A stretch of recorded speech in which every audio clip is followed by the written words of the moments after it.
में नहीं थम रहा है पुलिस पर हमला। मटका फोड़ विवाद सुलझाने गई पुलिस पर पथराव तक हो गया। हमले में कई पुलिसकर्मी घायल बताए जा रहे हैं। बिहार में पुलिस टीम पर हमले रुकने का नाम नहीं ले रहे हैं, लेकिन इन दिनों जिस तरह खबरें सामने आ रही है, एक बार फिर से पुलिसकर्मियों पर हमला हुआ है। पिछले कुछ दिनों में लगातार ऐसी घटनाओं की संख्या में इजाफा देखने को मिला है। शरारती तत्वों के हौसले इतने बुलंद हो गए हैं कि वो कानून को भी हाथ में लेने से खौफ नहीं खा रहे। आज जहानाबाद में दो गुटों में हुए विवाद को सुलझाने गई पुलिस टीम पर पथराव हो गया। पुलिस टीम पर ईंट और पत्थर बरसाए गए। घटना में कई पुलिस वाले बुरी तरह से घायल हुए हैं। बिहार के जहानाबाद जिले में होली के दूसरे दिन मटका फोड़ होली खेली जा रही थी। इसी दौरान मटका फोड़ने को लेकर के दो पक्ष आपस में ही भिड़ गए, जिसके बाद से दोनों पक्षों की ओर से पत्थरबाजी शुरू कर दी गई। थोड़ी देर के बाद शहर के अरवल मोड़ के पास अफरा तफरी का माहौल देखने को मिला। सूचना मिलते ही पुलिस मौके पर पहुंची और लोगों को शांत कराने की कोशिश में जुट गई, मगर आक्रोशितों ने पुलिस टीम पर ही उल्टा पथराव कर दिया, जिसमें कि कई पुलिसकर्मी इस वक्त घायल बताए जा रहे हैं। तो आपको याद होगा कि बिहार से ये पहला मामला नहीं है, अब तक कई मामले ऐसे सामने आ चुके हैं। लगभग जहानाबाद जिला अंतर्गत पूरे जिले में होली का पर्व और जो यहाँ पर मगध क्षेत्र की विशेष जो विशेषता है, होली पर्व पर झूटा का कार्यक्रम शांतिपूर्ण संपन्न हुआ है। नगर थाना अंतर्गत ये जिस जगह पर हम लोग खड़े हुए हैं नया टोला में, यहाँ पर एक मटका फोड़ने का झूटे के बाद एक कार्यक्रम यहाँ पर रखा गया था। वो कार्यक्रम भी अपनी समाप्ति की ओर था, पर बताया गया कि जो उसके मुख्य आयोजक थे वो इस बात से खफा थे कि किसी और ने मटकी को फोड़ दिया है। तो कार्यक्रम समाप्ति के बाद कुछ रोड़ेबाजी की घटना यहाँ पर हुई है। जो यहाँ पर कुछ राहगीर गुजर रहे थे और जो कर्मी यहाँ पर खड़े थे, उनमें से एक दो लोग चोटिल हुए हैं। ऐसे कुछ लोगों को हम लोगों ने प्रिवेंटिव डिटेंशन में भी पकड़ा है। 6 लोग अभी तक हम लोगों के पास है, जिनका सत्यापन हम लोग कर रहे हैं। अच्छी चीज़ ये है कि जहाँ तक मेरी जानकारी है, इस कार्यक्रम का फेसबुक लाइव भी हो रहा था। इस कार्यक्रम के आसपास बहुत सारे वीडियो फुटेज भी, साक्ष्य भी मौजूद हैं। इन सभी साक्ष्यों को संकलित कर हम लोग प्राथमिकी दर्ज कर रहे हैं यहाँ के मजिस्ट्रेट के बयान पर, और जो भी अग्रिम विधि सम्मत कार्रवाई होगी वो हम लोग करेंगे। तो इस पर ज्यादा जानकारी के साथ राजीव मोहन इस वक्त हमारे साथ जुड़ चुके हैं। राजीव, जिस तरह बिहार से मामले जो सामने आ रहे हैं, लगातार पुलिसकर्मियों पर हमले किए जा रहे हैं, कहीं ईंट पत्थर बरसाए जा रहे हैं, कहीं लाठियों से उन्हें खदेड़ दिया जा रहा है, कहीं गोलियां चला दी जा रही हैं, तो आखिर किस प्रथा की शुरुआत हो चुकी है बिहार में?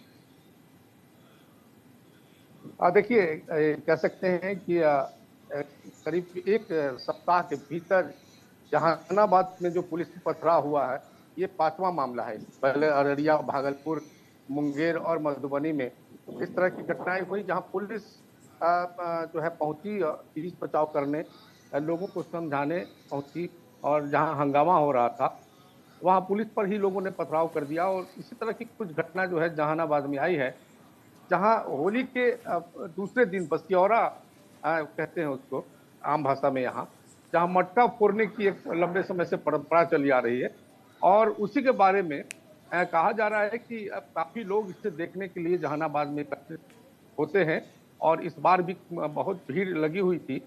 और मटका फोड़ने में थोड़ी देर हो रही थी, जिसके चलते पुलिस प्रशासन भी चाहती थी कि जल्दी, चूंकि भीड़ ज्यादा थी तो पुलिस चाहती थी कि जल्दी मटका फोड़ कार्यक्रम समाप्त हो। और इसी बीच किसी व्यक्ति द्वारा कहा जा रहा है कि पुलिस की तरफ से भी यह बयान जारी किया गया है कि किसी व्यक्ति के द्वारा, जो संयोजक मंडल में नहीं थे, उनके द्वारा मटका फोड़ दिया गया, जिसके बाद ये विवाद खड़ा हो गया। और उसके बाद दोनों तरफ से जो है पत्थरबाजी की गई। जब पुलिस बीच बचाव करना चाही तो पुलिस पर भी पथराव किया गया, जिसमें कई पुलिसकर्मियों के घायल होने की सूचना है। हालांकि पुलिस की ओर से कहा गया है कि उनके एक पुलिस वाले को चोट लगी है, जिनको जहानाबाद सदर अस्पताल में भर्ती कराया गया है। तो देखिए, सबसे बड़ी बात है कि यहाँ इसके बारे में एक कंफ्यूजन क्रिएट हुआ कि जो मटका फोड़ना था, वो मटका जो है वो पुलिस वाले की गड़बड़ी से या लापरवाही के चलते किसी अन्य व्यक्ति के द्वारा फोड़ दिया गया।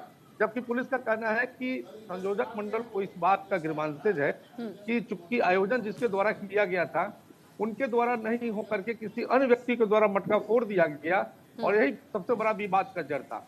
लेकिन महत्वपूर्ण ये बात है कि जब पुलिस वहां मौजूद थी और पुलिस की जो डिप्लॉयमेंट थी पर्याप्त संख्या में थी, तो आखिर ये छोटी सी घटना कैसे विकराल रूप धारण कर ली। और उसके बाद पुलिस बीच बचाव करना चाहिए तो फिर पुलिस पर भी पथराव हुआ, जिसमें पुलिस वाले भी घायल हो गए। तो ये साबित करता है कि जो लोग हैं वो इतने एग्रेसिव दिख रहे हैं, खास करके लेकिन पुलिस के राजीव, खिलाफ। इसमें सिर्फ कानून व्यवस्था को लेकर अब लोग सवाल नहीं पूछ रहे, अब लोग सवाल सरकारों से भी पूछ रहे हैं कि आखिर कैसी कानून व्यवस्था है हमारे राज्य में, सरकारें क्या कर रही हैं इन कानून व्यवस्था को दुरुस्त रखने के लिए या उन लोगों को समझाने के लिए। क्या कोई ऐसा फरमान पुलिसकर्मियों को जारी हुआ है अब तक कि अगर वाकई इस तरह उपद्रव शांत नहीं होते तो वो कोई कड़ी कार्रवाई कर सकते हैं? देखिए, कोई भी सरकार जब सत्ता में आती है तो इसी कमिटमेंट के साथ आती है कि वो जनता की सुरक्षा करेगी और जनता की सेवा करेगी और राज्य का विकास करेगी। इन 3-4 मुद्दों को लेकर सरकार इसी कमिटमेंट के साथ सत्ता में आती है। लेकिन अगर उसमें इस तरह की गड़बड़ियां आ रही है तो निश्चित तौर पर जो सरकार की जिम्मेदारी है, जो कमिटमेंट है, उस पर सवाल खड़ा होना लाजमी है। और जिस प्रकार से 4 घटनाओं के बाद ये 5वीं घटना है जी। और पता नहीं अभी आगे क्या होगा। अगर सरकार जल्दी इस बात को लेकर नहीं चेतती है और पुलिस प्रशासन इसको लेकर उतनी गंभीरता नहीं दिखाते तो बड़ी घटना हो सकती है। इसमें कोई बड़ी बात नहीं है, लेकिन इस पर अभी तक सरकार की तरफ से यही कहा जा रहा है कि जो भी दोषी हैं या जो भी इस तरह की घटनाओं में शामिल पाए जा रहे हैं तो उनके खिलाफ कड़ी कार्रवाई की व्यवस्था है, कड़ी कार्रवाई की जा रही है।